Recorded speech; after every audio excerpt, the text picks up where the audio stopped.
Se ve el mouse, ¿no? ¿Ven el mouse? Sí, doctor. Ya, perfecto. Empezamos entonces.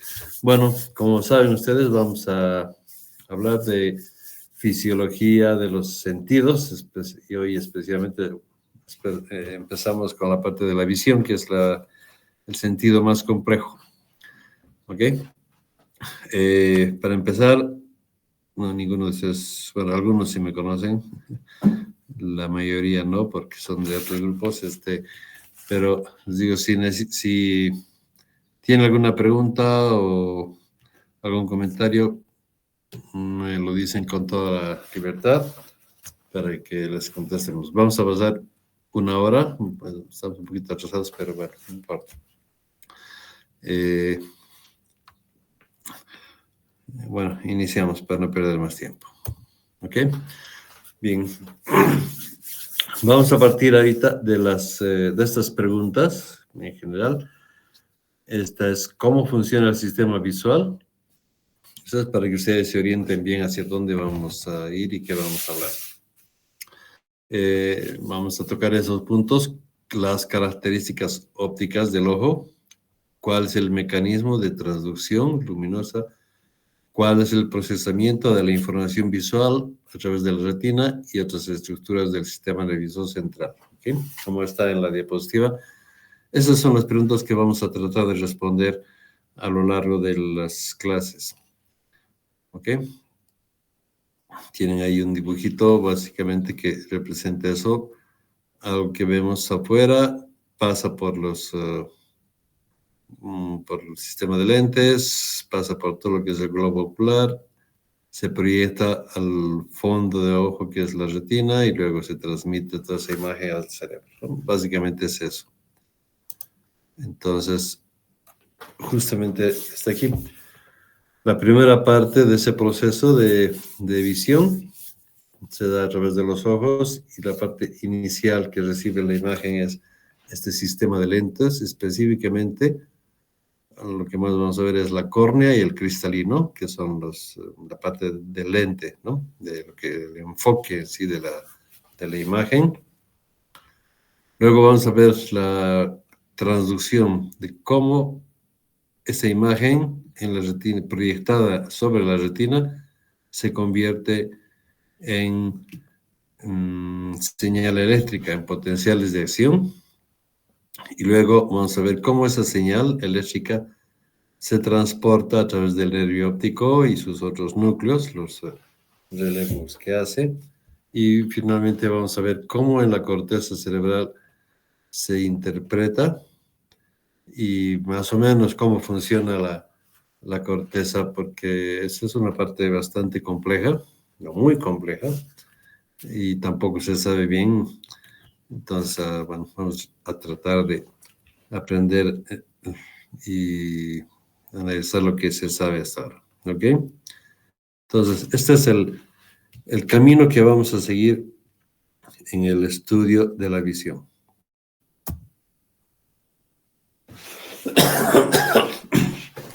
Empezamos con lo primero, la formación de imágenes en la retina. Nosotros al abrir los ojos, cuando estamos en la calle, en cualquier lugar, vemos el mundo exterior, ¿no? Todas las cosas, autos, sol, plantas, etcétera.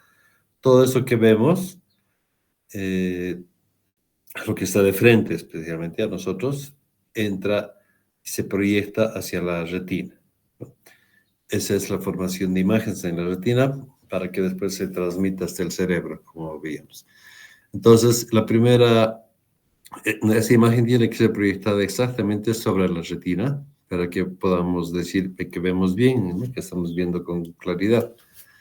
Entonces, eso vamos a ver cómo se forma esa imagen exactamente en la retina y para que sea exactamente clara, ¿no? Los objetos de afuera reciben la luz del sol, o artificial, se reflejan en los objetos y entran al ojo. Como ven, entonces esa luz tiene que pasar por los lentes y pasar todo el globo ocular hasta el fondo donde está la retina, ¿no? Se compara mucho a al ojo con una cámara fotográfica. Ustedes que yo creo que no han conocido las cámaras fotográficas con película, ¿no? Conocen ahora las digitales, además, todo es digital. Las cámaras antiguas tenían un juego de lentes, a lo mejor sus papás tienen o sus abuelitos, y pueden ver ahí si tienen curiosidad, o las han visto tal vez. En esas cámaras antiguas lo que tenían es adelante un lente, que ahora también tienen, pero lo que actualmente ya no tienen es lo que decíamos, la película, ¿no? Exactamente eso, una película, o sea, era un- bueno, una especie, una celuloide se llama, es un plástico donde, o que estaba más bien al fondo de la cámara y sobre lo que se proyectaba la película y luego se tenía que revelar esa película para que salga la fotografía, ¿no? O el, o el cine, en este caso el celuloide, así se llamaba. Actualmente ya no existe la parte posterior, pero sí la parte de lentes, eso no, ha mejorado mucho más bien en calidad de lentes, pero el procesamiento es digital, ¿no? Lo que tienen ahora en sus celulares, la cámara es exactamente eso, ¿no? Solo que en chiquitito no hay una película, pero sí hay la parte de lentes.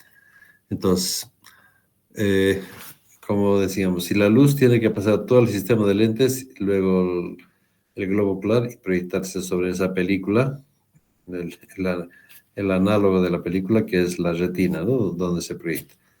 Entonces, este sistema de lentes sirve para proyectar esa, la imagen que está entrando, la luz que viene de los objetos que estamos viendo, para que esa imagen se proyecte exactamente sobre la retina. Si se proyecta antes o después, vamos a ver totalmente borroso. Entonces, ¿cómo se logra que esta luz se proyecte exactamente y bien enfocada sobre la retina? Eso es lo que vamos a ver. Se da gracias a ese sistema de lentes que básicamente son dos partes, digamos, lo que es la retina, perdón, la córnea y el cristalino.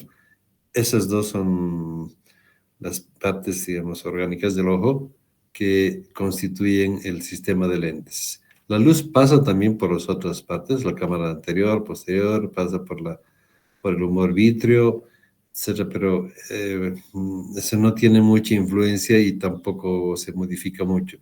Lo que sí puede modificar, eh, puede modificarse algo para que se proyecte es el cristalino. Y la córnea es el otro lente que es fijo, pero es igual de importante, ¿no?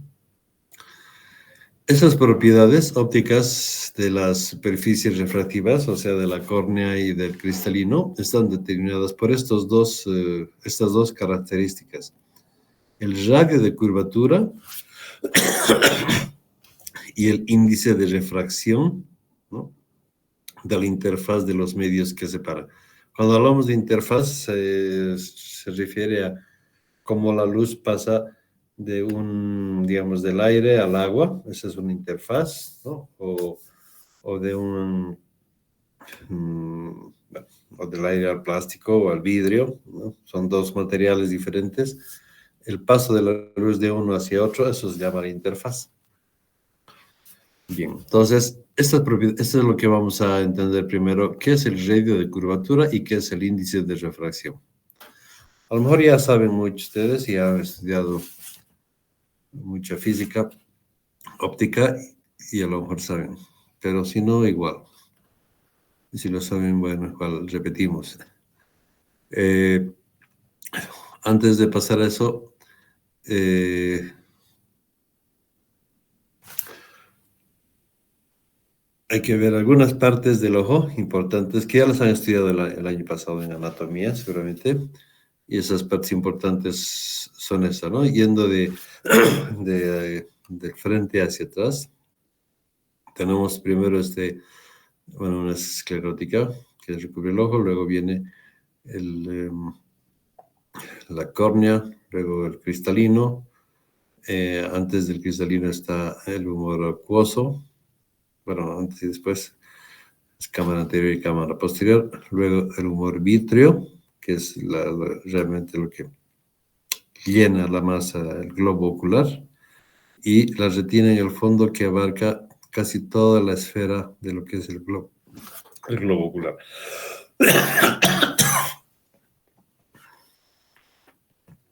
Pero, y bueno, al fondo del globo ocular tenemos un punto donde entra o donde se forma el nervio óptico y donde están también los vasos sanguíneos, arterias y venas, que forman un paquetito pequeño y un punto que se llama el punto ciego. Justo en la parte, digamos, exactamente horizontal al cristalino y a la entrada de la luz del ojo, en la parte más del fondo está otra parte que es la más importante del ojo en cuanto a visión, que es la fóvea, donde están los receptores visuales, ¿no? Los conos y especialmente, principalmente los conos, pero también hay bastones, que son los dos tipos de receptores de la retina. Esa fóvea es el punto central y es ahí donde se forma la visión principal. Se forma en todo, ¿no? Entre la retina es toda la circunferencia del ojo, pero la fóvea es el punto principal donde se forma la imagen, especialmente la imagen en color, ¿no? Aquí vemos. Entonces, como ven, el ojo es bastante complejo y muy interesante al mismo tiempo. ¿Ok? Bien, vamos avanzando. Para entender entonces bien cómo es eso, hay que saber primero cómo actúan esos lentes y cómo logran enfocar esa luz que está viniendo de los objetos, proyectarla sobre la retina. Como hemos visto, ahí depende de dos factores, ¿no? Dos características, la curvatura, uno, y la otra es el índice de refracción. Primero vamos a ver este fenómeno que es la refracción. La refracción de la luz, como dice ahí, es un fenómeno físico. Es un fenómeno físico que consiste en que la luz, al pasar de una interfaz, o sea, al pasar de un medio a otro, cambia su velocidad y al cambiar la velocidad, si la interfaz no está exactamente en una dirección totalmente perpendicular, al cambiar la luz, ese rayo de luz al cambiar la velocidad, perdón, ese rayo de luz se va a desviar, como ven aquí. En la parte de arriba, la luz está viniendo, los rayos de luz pasan de una interfaz a otra interfaz, digamos, del aire hacia el vidrio. Como están totalmente perpendiculares, la velocidad aquí de la luz cambia un poco al cambiar de medio, pero cambian todos al mismo tiempo, entonces la luz sigue sin cambiar su dirección. En cambio, si no está perpendicular, como ven aquí, igual está llegando del aire, al entrar al vidrio, unas llegan antes que otras y cambia la velocidad de la luz, las que primero llegan primero y las después. Y esa diferencia es lo que produce una desviación de la luz. Entonces, eso es a lo que llamamos refracción. ¿Okay? Esto se ve aquí en el esquema y aquí a la derecha tienen un ejemplo de lo que realmente pasa. Como ven ustedes, aquí tienen un recipiente con agua y hay una interfaz, entonces de aire-agua, la luz viene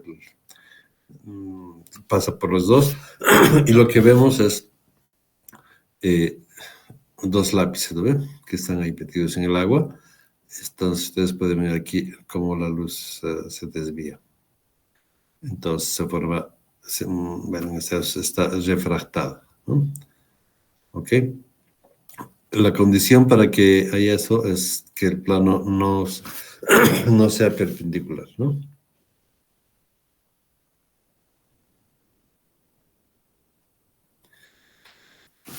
Para entrar un poco más en profundidad sobre eso, los dos fenómenos principales de la luz que estudiamos son la reflexión y la refracción. Como ven aquí en la figura, tenemos un rayo de luz que incide sobre una superficie que es totalmente plana, por ejemplo, un espejo podría ser. Espérenme un momentito, alguien quiere entrar.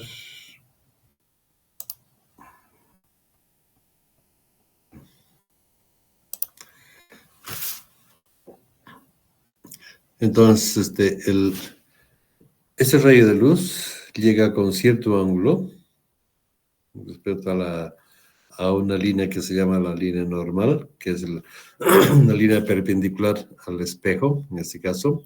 Entonces, incide con un ángulo aquí θ, ¿no? Ángulo θ1.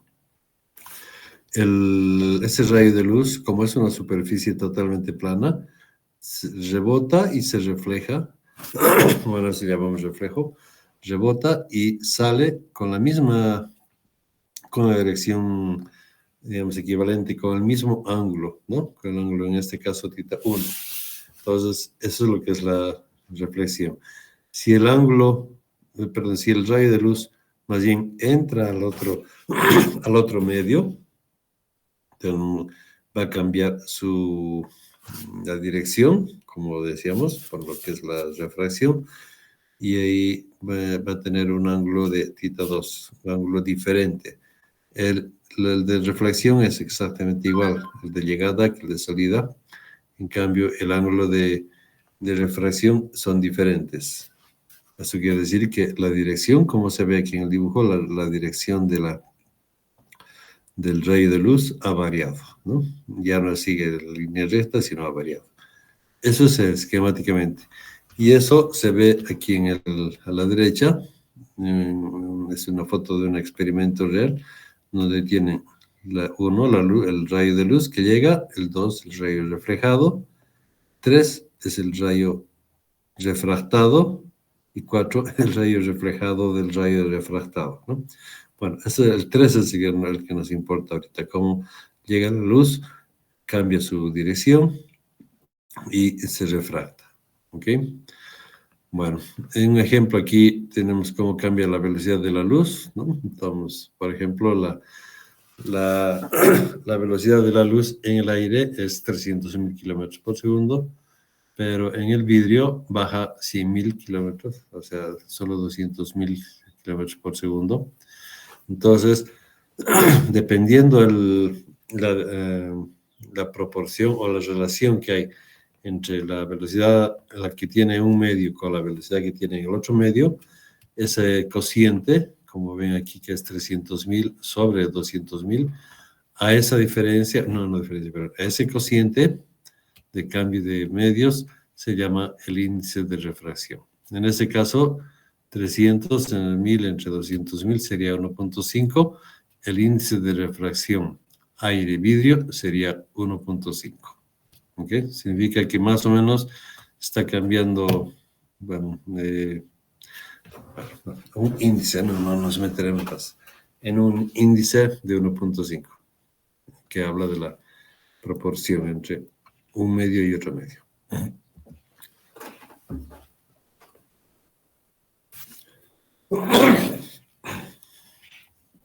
Bien, luego entonces esa luz pasa por los lentes y según llegue a diferentes lentes va a refractar de diferente manera, porque no solo es el material, como hemos visto ahorita, no solo es el material el que importa, sino lo que hemos visto también, la curvatura, ¿no? Ese es el radio de curvatura, como ven ustedes, ¿no? En este caso, hablamos de lente porque en general, bueno, si fuera totalmente perpendicular, pues no habría cambio, ¿no? ¿Ven? La dirección de la luz. Puede cambiar la velocidad, pero no la dirección. tiene, lo que decíamos, una condición para que se refracte la luz, tiene que ser que haya que la luz incida de manera no perpendicular, ¿no? Ahí sí se refracta. Si es totalmente perpendicular, no pasa nada. Bueno, entonces,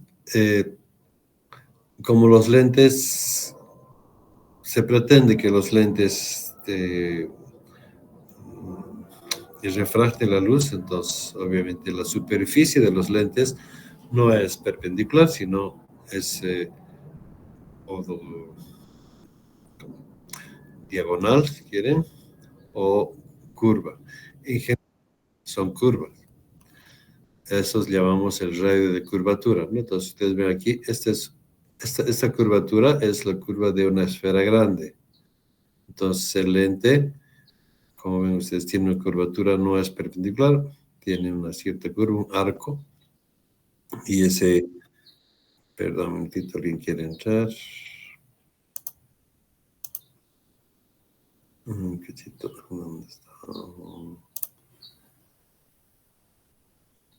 Habían entrado, creo. Bueno.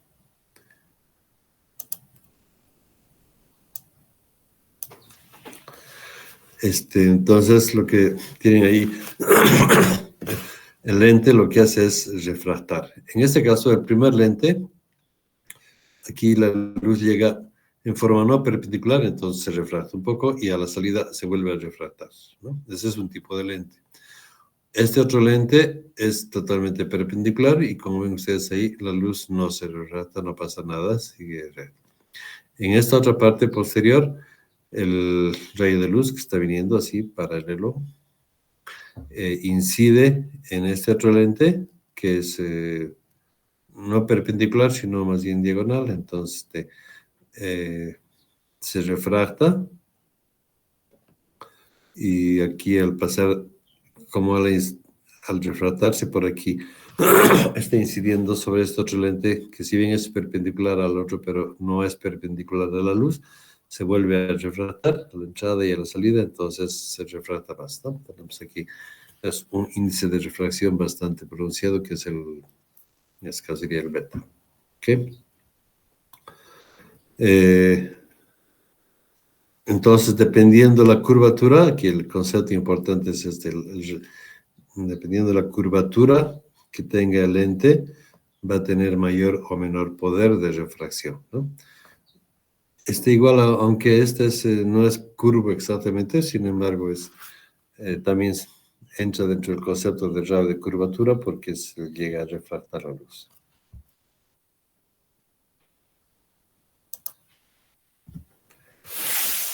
Entonces, entrando ya un poco más a los lentes específicamente, la mayor parte de los lentes, excepto los prismas que se usan en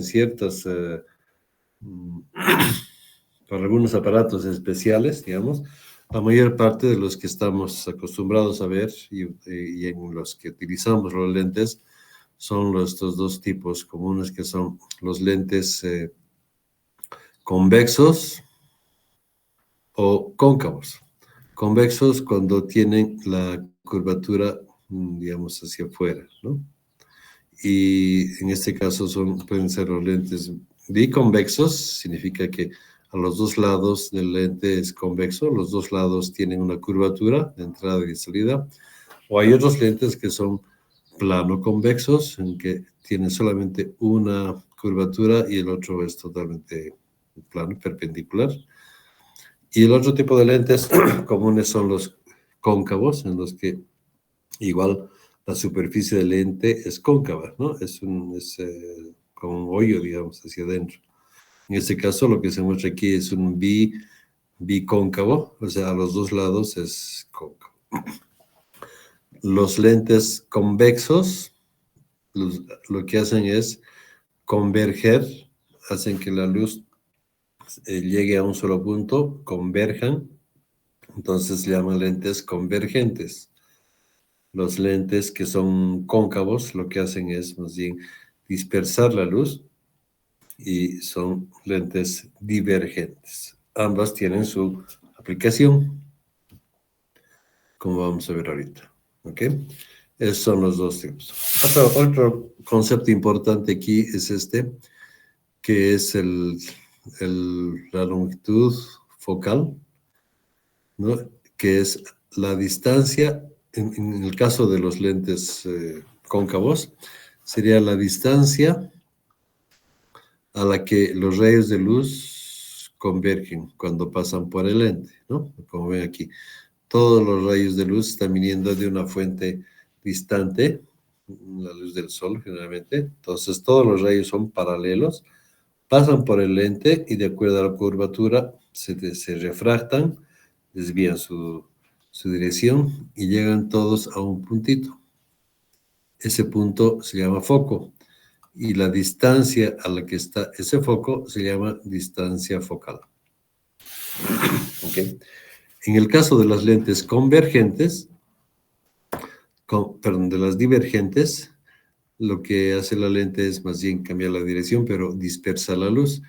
Entonces, no hay una distancia focal real, sino una distancia focal virtual que se calcula, aquí no está en el dibujo, pero imagínense, se calcula trazando una línea de cada de los rayos que están divergiendo, trazamos unas líneas y van a converger en un punto, o sea, yendo hacia atrás, digamos, ¿no? Van a tener su punto de convergencia ahí.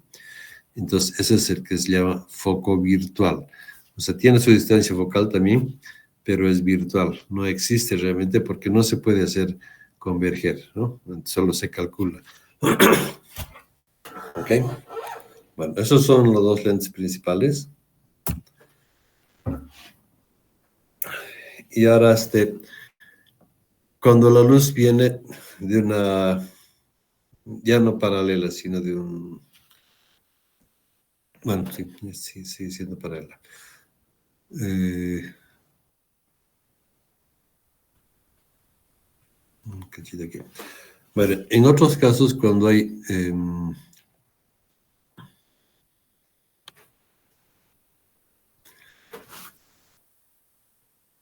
cuando la fuente de luz no es el sol, ¿no? No es paralela, sino más bien se dice una fuente puntual, o sea, por ejemplo, un foco que tenemos comúnmente, ¿no? En las casas, cualquier foco, una linterna, así, los rayos de luz nacen de un punto, ¿no? Entonces son rayos divergentes que nacen de un punto y llegan al lente, entonces lo que sucede es que los rayos se vuelven paralelos. Es el caso contrario de lo que decíamos hace rato. Si en este caso llegan los rayos todos paralelos y la lente convergente hace que se cambie su dirección y lleguen a un punto focal. Cuando la luz es puntual, pasa lo contrario. O sea, no actúa diferente el lente, ¿no? Sino que la luz que parte de esa fuente puntual llega al lente y al refractarse se vuelven rayos paralelos, ¿no? Como aquí en este caso, ¿ok? Esa es una lente convexa que cuando recibe esa luz se vuelven rayos paralelos, ¿ok? Estos son rayos divergentes de la luz, por si acaso, ¿no? De la fuente de luz. Bien, otro tipo de lente es lente cilíndrica, que en realidad es una lente biconvexa, pero no es esférica, sino cilíndrica, ¿no? O sea, es larga. Entonces, como ven aquí, es una lente cilíndrica y desvía la luz en un solo plano, ¿no? Es exactamente lo mismo que aquí arriba, que el lente convergente, pero quiere un foco puntual, exactamente igual, lo mismo, solo que es en un cilindro. Entonces, esto se llama lente cilíndrica. Si ustedes ven, es la fuente puntual, igual, paralela, y llega a la lente convexa y se desvía todo en un solo plano. ¿Ok? Eso es lo que se llama una lente cilíndrica. Ahorita van a ver la aplicación. Entonces, como decíamos, ¿qué hace una lente convexa o biconvexa? Lo que hace es concentrar la luz. Entonces, en este ejemplo, que es justamente del Guyton, para que no les parezca muy extraño, tenemos aquí una línea focal, o sea, de aquí hay, pero aquí hay fuente de luz, pasa por la lente convergente y se va a proyectar aquí, digamos, en tres. O sea, aquí está, no es que aquí esté vacío, ¿no? Sino que son los tres puntos en el centro, en el extremo superior y en el extremo inferior. Entonces, esto se va a proyectar, la luz que está viniendo de aquí se va a proyectar en esta línea focal, ¿no? Si el lente biconvexo esférico tiene solo un foco y es un punto focal, cuando la lente cilíndrica no es un solo punto, sino tiene varios puntos focales que todos coinciden en una línea, entonces se llama línea focal. O sea, el foco de esta lente cilíndrica sería esta línea larga. ¿Ok? Ahora, cuando ponemos, como esta lente desvía solo en un plano, si combinamos dos lentes cilíndricas en diferentes planos, vamos a tener el equivalente a una lente esférica. ¿Ok? Entonces tenemos aquí, por ejemplo, el foco puntual de dos lentes cilíndricas, ¿no? Aquí. Bueno, no sé si alcanza a ver. Si juntamos las dos lentes cilíndricas y vamos a tener el punto focal aquí. Esta es la fuente de luz y con una lente cilíndrica desvía en un plano, pero también desvía en el otro plano, entonces el punto focal va a ser como si fuera de una lente esférica y no cilíndrica, ¿no? O sea, dos cilíndricas pueden compensar o hacer una esférica. ¿Ok? Bien. Ahora, ¿cómo se mide el poder del lente, su poder de refracción? No solamente es bueno, sí, el índice de refracción sí es muy importante, cuánto se desvía, pero ahora cada lente tiene se puede medir, o se le ha dado más bien una escala de potencia o de poder de refracción, ¿no? Que se calcula de la siguiente manera. Es una relación entre la distancia focal, ¿no? O sea, qué distancia está el foco, distancia focal, luego la distancia de la fuente puntual, ¿no? Distancia si es infinita, ¿no? Del Sol, o si es de un punto de luz específicamente. En este caso, la distancia a la fuente puntual es alfa, y la distancia al foco desde el otro lado, que es beta, ¿no? Entonces, si tienen bien aquí, en esta lente biconvexa, los rayos de luz vienen del infinito, entonces la distancia focal es la distancia a la que convergen los rayos. Aquí se ha movido un poquito esta línea, ya tiene que ser más aquí. Es de este punto hasta el medio de la fuente, ¿no? Esa es la distancia focal. ¿Ok? Esto en caso de que la fuente de luz es infinita, ¿no? O sea, del Sol, todos son paralelos. En el caso aquí abajo, donde está es una fuente de luz puntual, un foco de luz simplemente, aquí la Tierra, cercano ahí, entonces rayos de luz divergente que nacen de la fuente de luz, pasan por el lente, se refractan y van a converger en un punto, ¿no? Entonces tienen ustedes aquí la distancia focal, para primero la distancia de la fuente de luz y luego la distancia focal, vendría a ser la distancia del foco, ¿no? Entonces, en general, en estas lentes, la distancia focal es más o menos la misma de la parte puntual, ¿no? Y entonces, bueno, cuando tenemos aquí en este caso bueno, vamos aquí, la distancia focal es la misma que la fuente, la distancia de la fuente de luz, perdón. Entonces, en este otro caso, para calcular el poder de la lente, tenemos entonces alfa, como si es distancia de la fuente puntual, o sea, la distancia que hay de aquí hasta aquí. ¿Qué distancia hay del foco? Aquí se ha movido esta línea, seguramente. Entonces, ¿qué distancia hay desde la fuente puntual hasta el lente? Ese es uno. Y luego la distancia focal, ¿qué distancia hay del foco de aquí al medio? Estas dos líneas se han movido un poquito. Entonces, aquí tenemos alfa, que es la distancia que hay desde este punto hasta la mitad, y beta, que es la distancia que hay desde ese punto de la mitad del lente hasta donde está el foco. ¿Ok? Entonces, eso podemos calcular así con esta fórmula, que es 1 sobre F es igual a 1 sobre alfa más 1 sobre beta. Esa sería eh, la fuente, la potencia de la lente. ¿Ok? Ya te vamos a ver. ¿Y cómo se mide eso?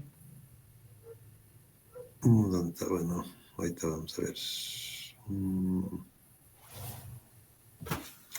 ¿Cómo se mide? Con esto, con lo que se llaman las dioptrías, ¿no?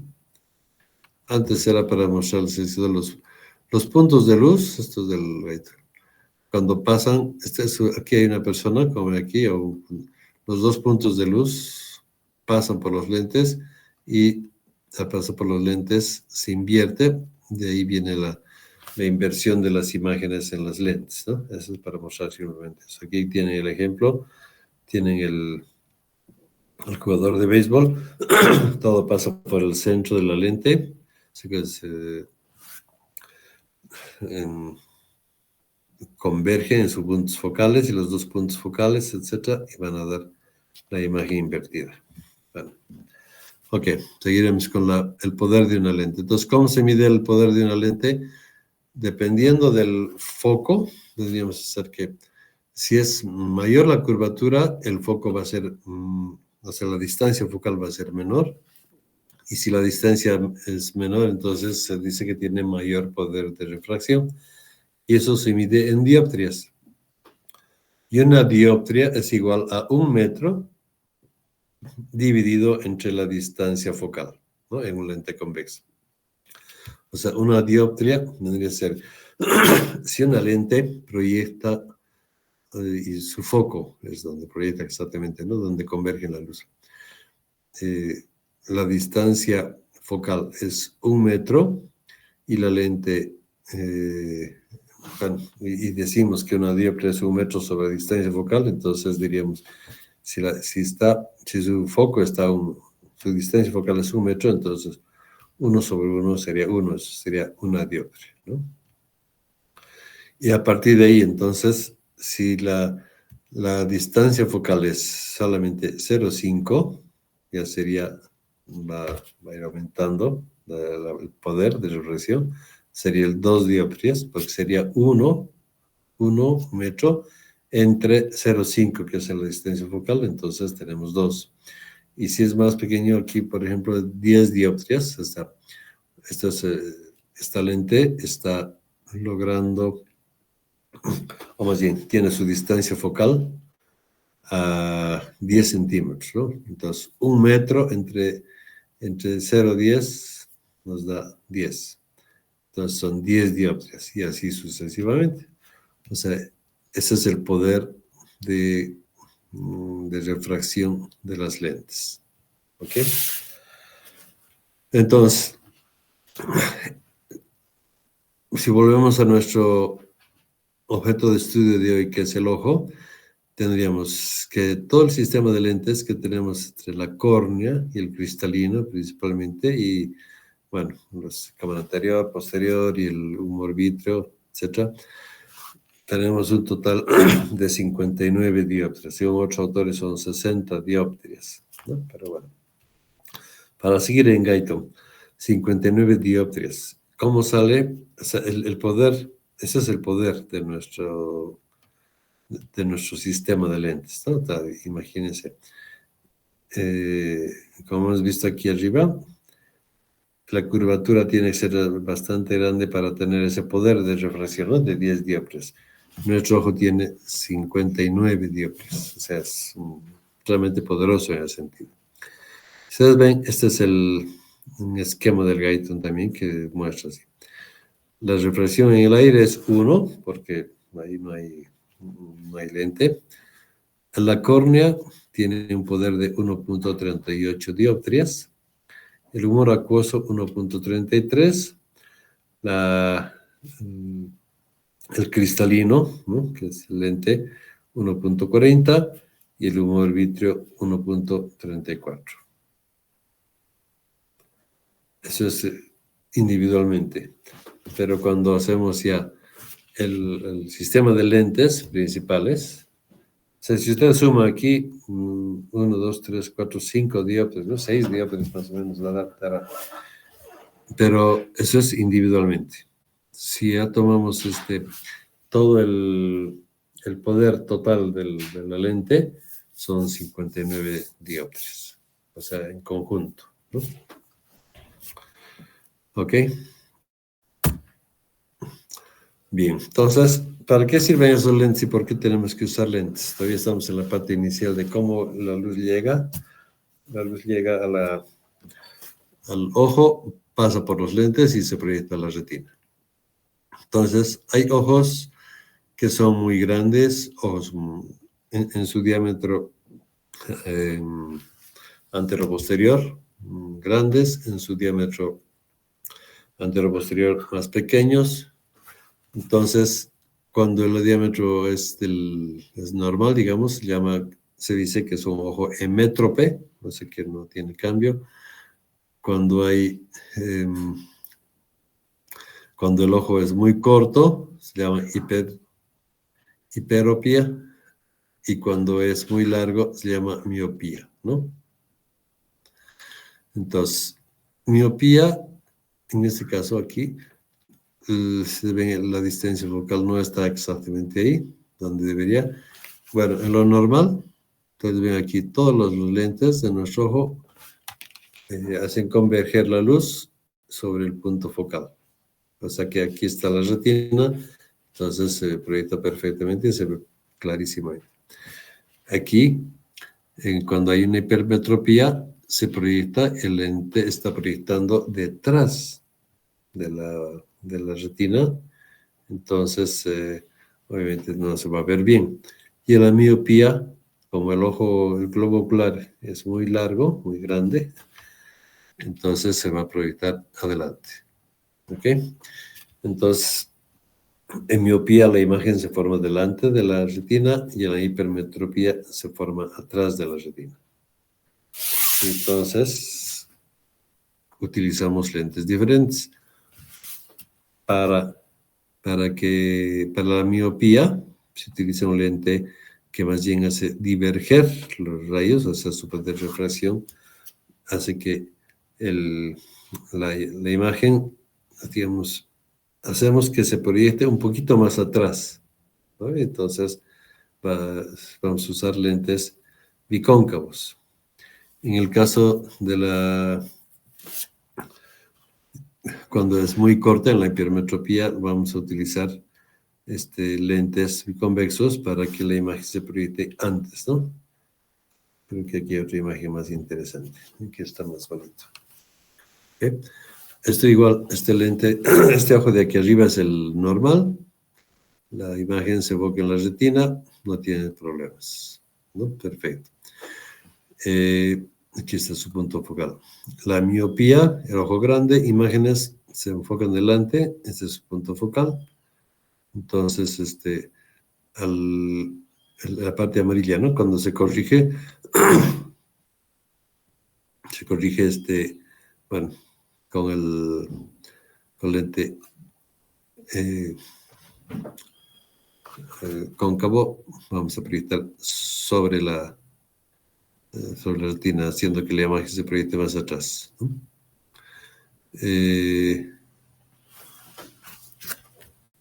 En este otro caso, la hipermetropía, igual, el lente hace que se proyecte un poco delante, por tanto vamos a poder ver bien. Y finalmente aquí el astigmatismo, cuando los ejes del ojo son diferentes, o sea, en ese caso, digamos, el lente, el cristalino, en lugar de proyectar así esféricamente, en un eje está en un plano y en otro eje en otro plano. Entonces, en cierto plano está proyectando bien sobre la retina, pero en el otro no. Eso se llama el astigmatismo, ¿no? Los ejes verticales y horizontales enfocan en distintos puntos. Entonces, ahí es donde entran las lentes cilíndricas, donde se corrige, se usan las lentes cilíndricas, pero digamos, si está, como en este caso, el eje vertical está proyectando más atrás, entonces se va a utilizar una lente cilíndrica para que todo el plano de ese eje proyecte antes, entonces se va a coincidir con el otro eje, entonces se alcanza a ver bien. A eso se llama el astigmatismo. Y aquí está, justamente eso. Tienen entonces, como son dos distancias focales diferentes, en los ejes diferentes, entonces tenemos aquí el punto de luz. En un caso está proyectando, esta es su línea focal y en otro la línea focal acá.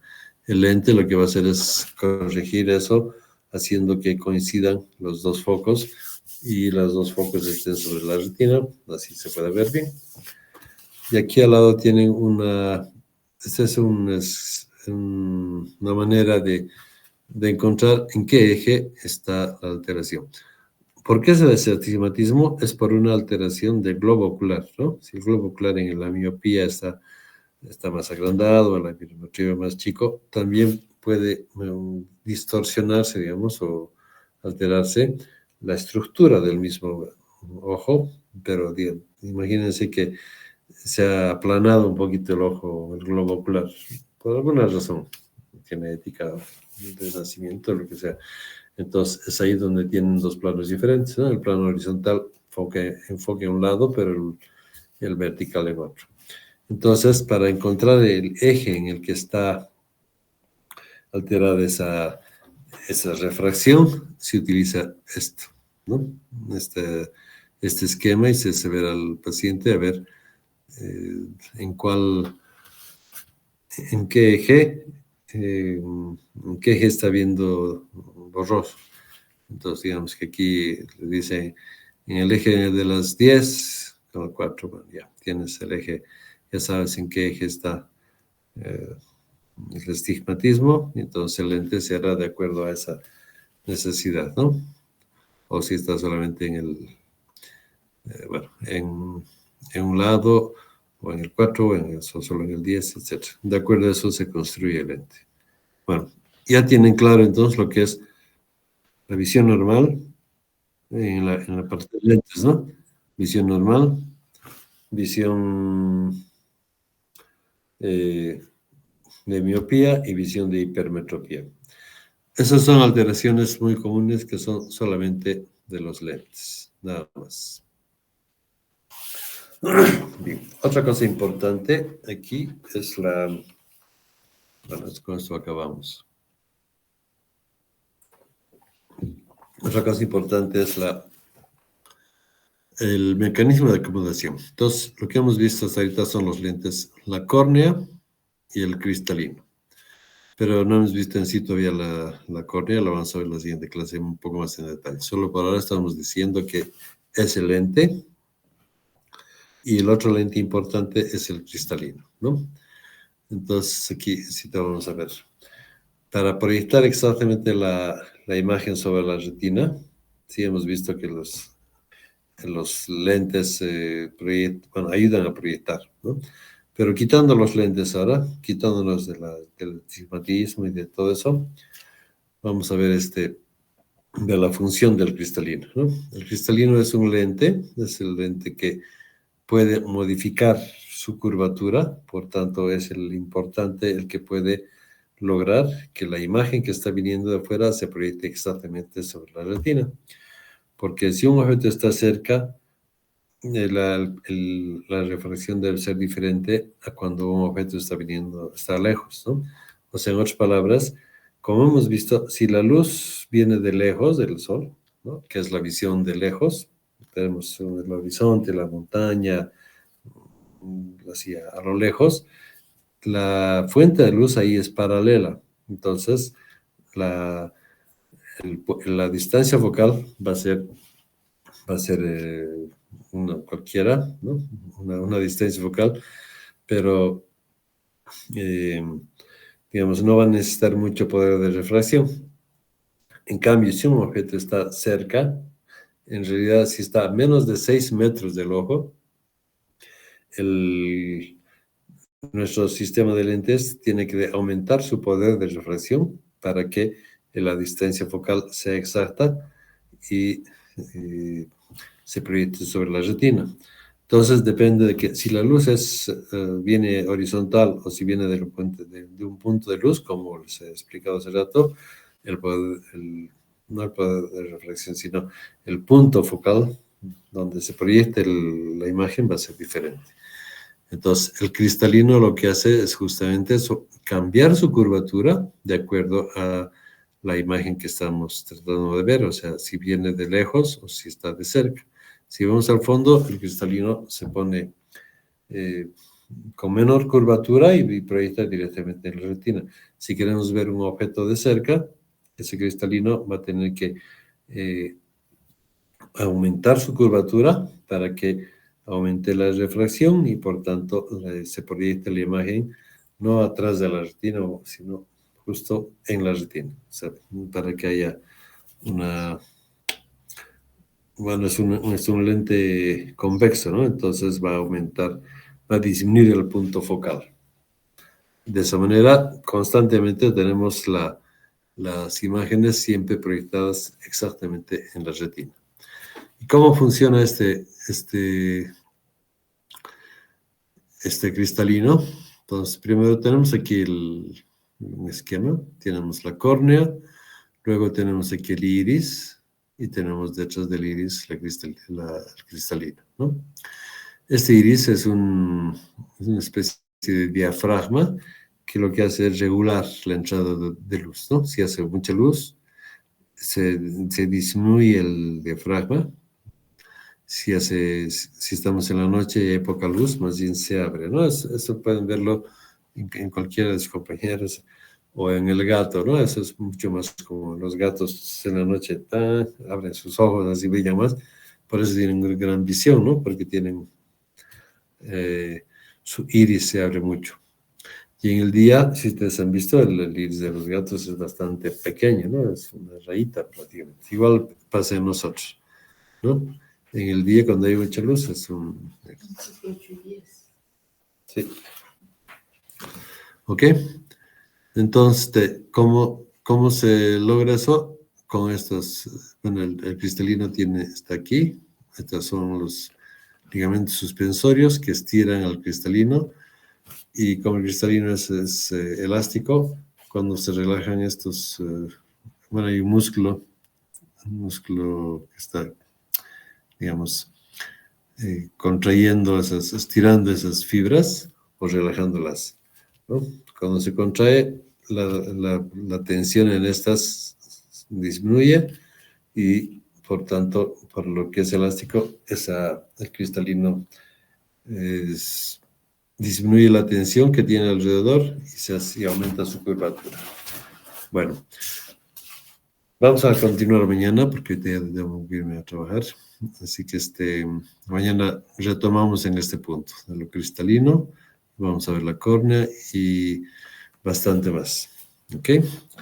Bueno, no creo que haya preguntas. Así que ahora quedamos en ese punto. Mañana, el miércoles a las 7, entonces los espero aquí. Me alegro por su presencia. Gracias, chicos. No hay ninguna pregunta, ¿verdad?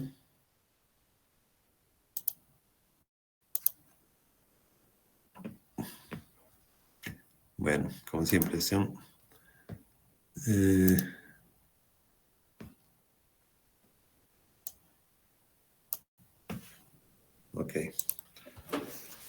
Bueno, nos vemos mañana entonces. Que estén bien, si es que están todavía ahí. Gracias, doctor. Hasta luego. Listo. Gracias. Gracias, doctora. Hasta luego.